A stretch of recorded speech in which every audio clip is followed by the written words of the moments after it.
अगला सवाल ले लेते हैं। और अगला सवाल जो है, आई थिंक मोइल हमने ले लिया है। सुनील प्रसाद जी ने बीएससी बॉम्बे स्टॉक एक्सचेंज खरीदा है, 2811 पर, 120 शेयर है। अब मुझे क्या करना चाहिए, होल्ड करूं या एग्जिट करूं? देखिए फिलहाल तो अभी मुझे लगता है इसको भी निकाल देना चाहिए, क्योंकि इसके 2400 तक के रेट आने की संभावना है। मैं फिर से रिपीट कर दूं, 2400, यानी कि यहाँ से ओके। भी 300 से 400 पॉइंट और वाइप आउट होने के चांसेस हैं। छोटा लॉस है, एग्जिट कर लेना चाहिए। ओके। अगला सवाल है चेतना का। चेतना पूछती है, प्लीज एडवाइस बाइंग लेवल्स और stop loss and target for Tata Investment and Aegis Logistics and Kirloskar Oil Engines. अब ये इनको खरीदना या नहीं, I don't know. Tata Investment and Aegis Logistics में वो खरीदना चाहती है, और किर्लोस्कर ऑयल इंजन उनके पास है जो उन्होंने 1460 में खरीदा है। तो इनके स्टॉप लॉस और टारगेट्स क्या हो सकते हाँ बिल्कुल, देखिए टाटा इन्वेस्टमेंट की जहां तक बात करें तो मुझे ऐसा लगता है कि इस लेवल पर अभी खरीदारी के लिए थोड़ा वेट करें। 630 के आसपास आता है तो खरीदारी करें, और 600 का स्टॉप लॉस लगाएं, यानी 30 रुपए की गिरावट अभी और देखने को मिल सकती है। एजिस एजिस लॉजिस्टिक की अभी बात करें तो फिलहाल ये स्टॉक पूरी तरह से डाउनवर्ड टेरिटरी पे है, यहाँ पर एग्जिट होने की राय है, बाय बिल्कुल नहीं करना है। और किर्लोस्कर ऑयल की बात करते हैं तो मुझे लगता है हैं? ये थोड़ा सा एक अच्छा मोमेंटम है। 1295 मैक्सिमम डिप दिख सकता है, वो स्टॉप लॉस से स्टॉक को होल्ड करना चाहिए। टारगेट की बात करें तो मार्केट के मोमेंटम में 1600 रुपए तक जाएंगे, लेकिन टाइम लगेगा। अवधेश ठाकुर का सवाल है, पूछते हैं ओएनजीसी उन्होंने खरीदा है 276 में 180 शेयर, होल्ड करें फॉर मीडियम टर्म? बिल्कुल, देखिए होल्ड करना चाहिए। 280 पे खरीदा है, 270 72 के आसपास कंसोलिडेट करेगा, वहां पर आता है तो चाहे तो थोड़ा एवरेज भी कर सकते हैं। लंबे ट्रेंड के हिसाब से काम करिए, होल्ड करिए। विजय का सवाल है, वो पूछते हैं जीएमडीसी 578 पे लिया है, आईटीसी 417 में लिया है, और ई टू ई नेटवर्क 2596 में लिया है। लिस्ट तो बहुत लंबी है। आईआरएफसी 150 में लिया है, गेल 190 में लिया है, टाटा पावर 381 में लिया है। क्या करें? देखिए वैसे मैं आपको बताऊं कि मैं इनके सारे स्टॉक्स पे रिकमेंडेशन के लिए कहूंगा कि देखिए सभी स्टॉक्स आपके अच्छे होल्ड करके रखिए। जीएमडीसी में अगर प्रॉफिट आ रहा है तो बुक कर लीजिए, बाकी अदरवाइज ये सारे स्टॉक्स अभी 15-20 दिन के हिसाब से कोई करेक्शन आता है, डरने की जरूरत नहीं है। हम्म। नॉर्मली स्टॉक स्ट्रक्चर ठीक है। ओके। नरसिलम जी का सवाल है, वो पूछते हैं मोबिक्विक उन्होंने खरीदा है 274 रुपीज 7 पैसा में, और फिशर मेडिकल उन्होंने खरीदा है 102 रुपये 68 पैसा में।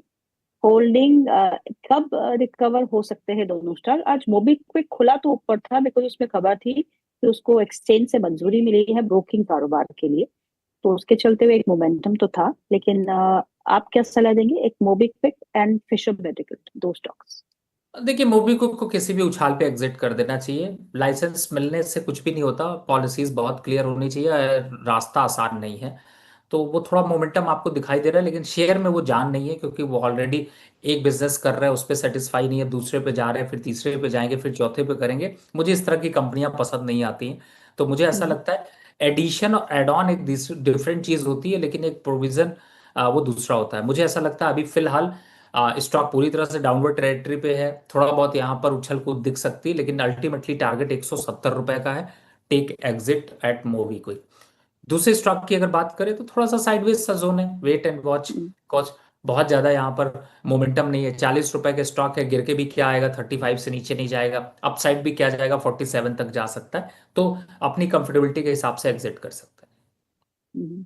आपने कहा कि अपने कोर बिजनेस से हटके कंपनीज जो है वो दूसरी बिजनेस में जा रही है। ऐसा ही एक एग्जांपल भारतीय एयरटेल का भी है, जो अपने कोर बिजनेस से हटके अब एनबीएफसी कारोबार में जा रही है, जिसके चलते हुए आज स्टॉक में थोड़ा लाल निशान देखने को मिल रहा है। 20,000 करोड़ का निवेश करेगी for getting into the NBFC business. इसे आप कैसा देखते हैं? देखिए फिलहाल मैं आपको बताऊं तो पूरे एनबीएफसी का भविष्य जो है ना, वो कहीं ना कहीं से लटका हुआ है। और आज तक जो स्टॉक्स जितने भी लिस्टेड है वो खुद परफॉर्म नहीं कर पा रहे। आई फाइनेंस एक नया एनबीएफसी काउंटर ऐड हुआ, जिसमें कि आईपीओ से ही अपना रुझान दिखा दिया कि मैं आय दूंगा नहीं, आय लूंगा सिर्फ। तो मुझे ऐसा लगता है कि इस टाइप के जो बिजनेसेस है एनबीएफसी में, बड़ी दिग्गज दिग्गज कंपनियां हैं, और बिजनेस से प्रॉफिटेबिलिटी निकाल पाना थोड़ा मुश्किल है। एनबीएफसी की बात करें तो अभी मुझे आगे आने वाले 1 साल 1.5 साल में ऐसा कोई बहुत भविष्य नहीं दिखाई देता।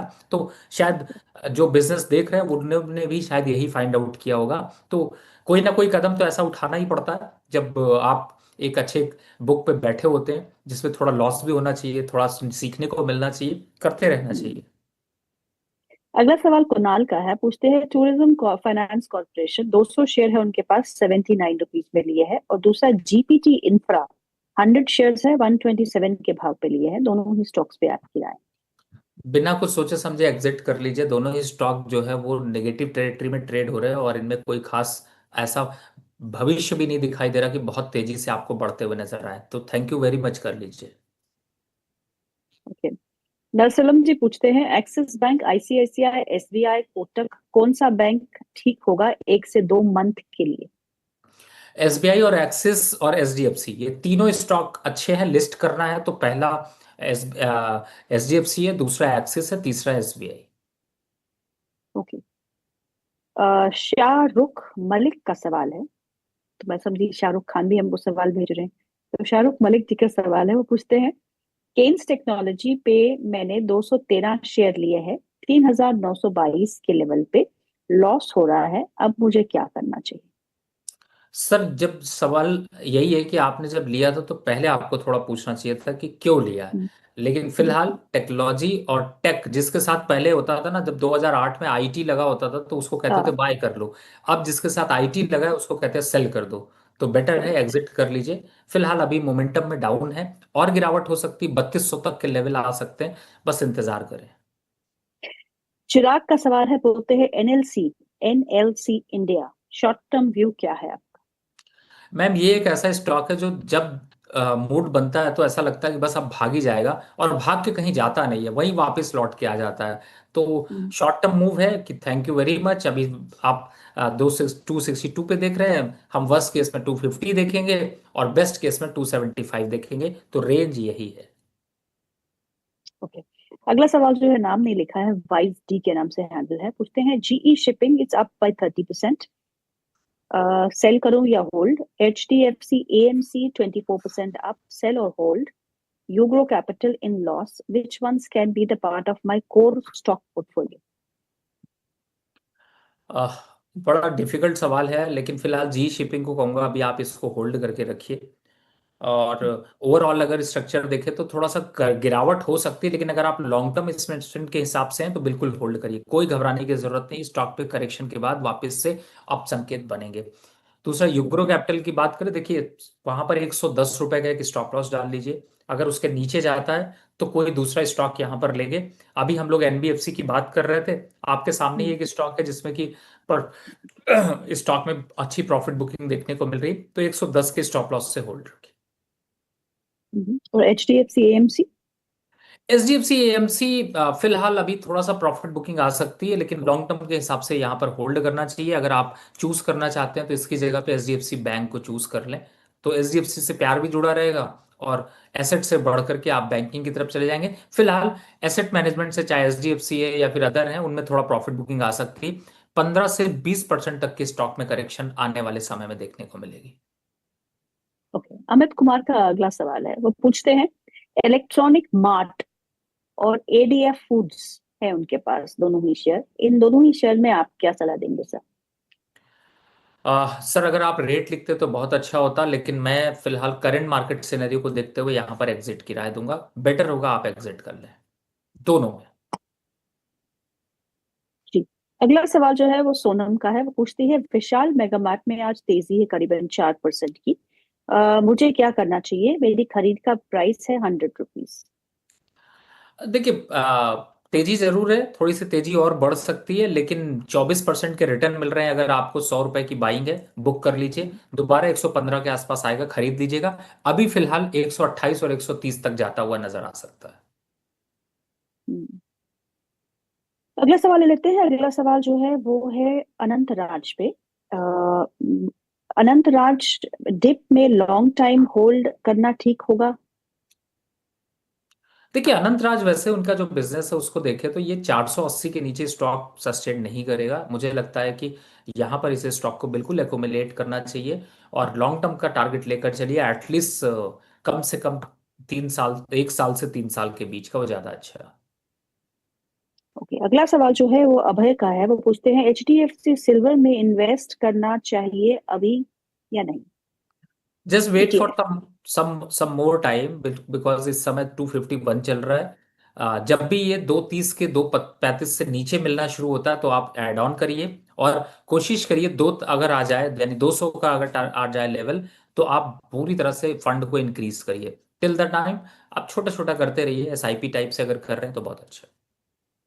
ओके, विकी का सवाल है। वो पूछते हैं कि जेएसडब्ल्यू इंफ्रा 3 साल के लिए 10 लाख इन्वेस्ट करना चाहता हूँ, क्या एक साथ इन्वेस्ट करूं या फिर थोड़ी थोड़ी देर में? अगर आप 10 लाख डालना चाहते हैं तो फिलहाल this is not a right stock to buy. और अगर बाय का हम्म, वेट कर रहे हैं तो 230, 220, 25 का रेट आने दीजिए, तब डालिएगा। तब तक बैंक की एफडी में आप पैसा रखिए, ज्यादा बेटर। ओके, सिल्वर या गोल्ड? रवि सर, क्या पसंद है आपको? अब मुझे दोनों पसंद है, बस लेवल्स जो है वो राइट होने चाहिए। जैसे गोल्ड मैं इस समय बाय नहीं करूंगा जब तक कि 150 के पास या फिर लोअर साइड पर 14,950 या फिर 5,000 से नीचे के रेट नहीं आते, पहला। हम्म, दूसरा, अगर सिल्वर बाय करनी है तो 266 का रेट चल रहा है, लेकिन अगर 230 आ जाए तो भी मैं सेटिस्फाई हूँ बाय के लिए। और इस समय अगर कंपैरिजन करें तो सिल्वर ज्यादा अग्रेसिव हो सकता है गोल्ड के हम्म। कंपैरिजन में। सिल्वर 96 का लेवल आपको दिख सकता है, जो आपने 87, 96 का रेट दिखाया है। अजय सर बोल रहे हैं, अजय जी का सवाल है। बोलते हैं सर ने अभी कोई ऐसा कुछ नहीं दिया, 25 स्टॉक और 5 सेक्टर जो उनका बड़ा फेमस हुआ था। तो ऐसे कोई आपने थीम निकाली हुई है रवि सर, जो हम अगले, अगर किसी को फ्रेश पोर्टफोलियो बनाना हो तो कौन से सेक्टर्स और कौन से stocks? I am waiting for Nifty 25,100 level. Once it reach, definitely वो स्कैनिंग फिर से करेंगे 5 सेक्टर से 5 स्टॉक। और ये प्रोग्राम मैम मैं आपके साथ ही करूंगा, इसलिए just wait for some more days, maybe 1 महीने के अंदर हमें ये सिचुएशन मिल जाएगी। अगला सवाल इटर्नल पे है। इटर्नल में जोरदार तेजी आई, उसके बाद बिकवाली आना शुरू हो चुकी है। क्या इटर्नल को लॉन्ग टर्म के लिए रख सकते हैं? आज बहुत गिरावट है।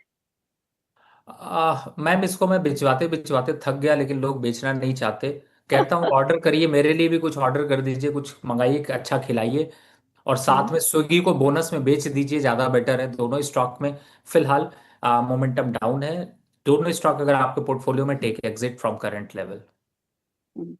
अगला सवाल कहते हैं फार्मा स्पेस में क्या खरीदना है?